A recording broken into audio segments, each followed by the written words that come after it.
Аға, неге сіз бауырлардан көрі әйелге жақын бол дедіңіз? Мен келіспеймін. Бауыр ешкім жетпейді ғой. Күйеу басқа жас қатынға кетіп қалуы мүмкін ғой дейді. Мадина,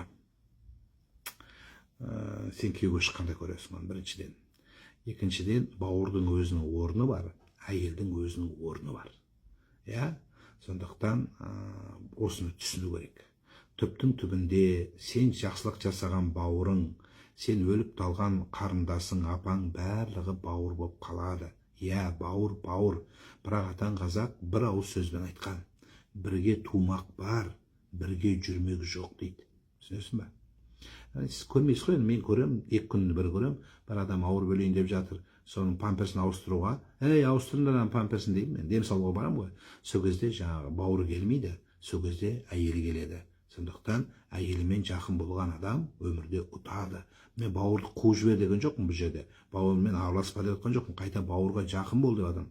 Бірақ біздің жақын болуымыздың қателігі, біз жақын бол десе өліп сүйіп жабысып қаламыз. Жау бол десе өлгенше жабысамыз. Біз норманы білмейміз. Бауырдың нормасын, әйелдің нормасын, байдың нормасын біз ажыратамаймыз. Сол үшін адам осы жерде таласпап тұрған кезде әйелімен дұрыс болса, әйелі дұрыс болса, ол бауырға да жақындайды, басқаға да жақындайды. Ал енді менің бауырым, бауырым үшін өлем дегендердің түптің түбінде бауырың баласы өскеннен кейін, мен 2 күн бір маған келеді. Мен осы бауырым үшін бүйткен, бауырым үшін сөйткен дейді. Неге? Өйткені шектен шығып кеткен. Бауырыңа жасама деген сөз емес. Жақсылық жаса, бірақ балаларыңның аузынан жырып жасайды.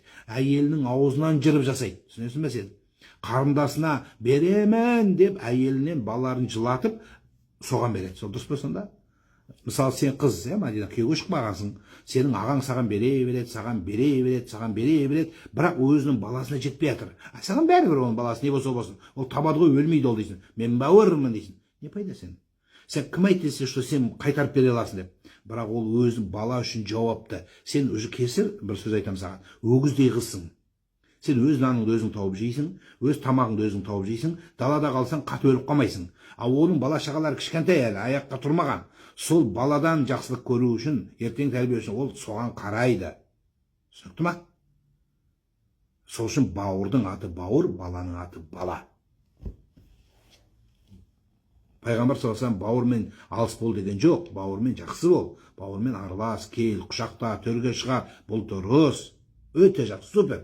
Бірақ бауырды көтеру үшін әйел мен баланы төмен баспа. Түсінесің ба? Баланы көтеру үшін бауырдан безбе. Міне осы жердегі алтын мына жіп бар ортада. Сон жіпті үзіп алма. Әйелден баладан жырып тұр, өзі квартирада жүреді, қарызға батып былай. Қарызды жабудың орнына алады да қарындасына береді. Кредит алып қарындасына береді. Сен қалай, басың қалай өзі? Сен өзің бала шаған қаңғып далада жүр, сен бауырмен бауырма тойына 100 000 беруің керек.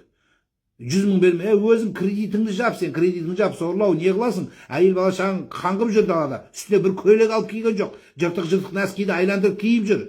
А бауырың кафеде жүрсін, сен қарындаса. Сен кафеде жүру керексің да, оның баласы далада жүру керек па сонда? Сен өзің жұмысте, өзің жұмыс, ишток қызсың сен, естиген саған, қыз болсаң. Бауырың болып, ағалар жабылып саған беру керек па? Жоқ, ондай сөз жоқ. Өз наныңды өзің тап. Егер сен инвалид болсаң, сен мүгедек болсаң, шамаң болмаса, қарызда болсаң, да, другой дело, жәрдем беру. Қайда айтқан? Қыздар осыны қойыңыздар, мен бауырыме. Жоқ, ондай қой, басымды қатырма. Өз наныңды өзің тап, өз тірлігіңді өзің тап, бол. Керемет, кел үйіне жат, тамағыңды іш, ешкім саған қарсы емес. Бірақ ана әйеліменен ортасына от жақпай, аузыңды жауып, тыныш келіп, тыныш кет. Рахмет жеңгем сізге де. Сол сен ағаң қолынан боқ та келмейді. Сол ана әйелінің арқасы.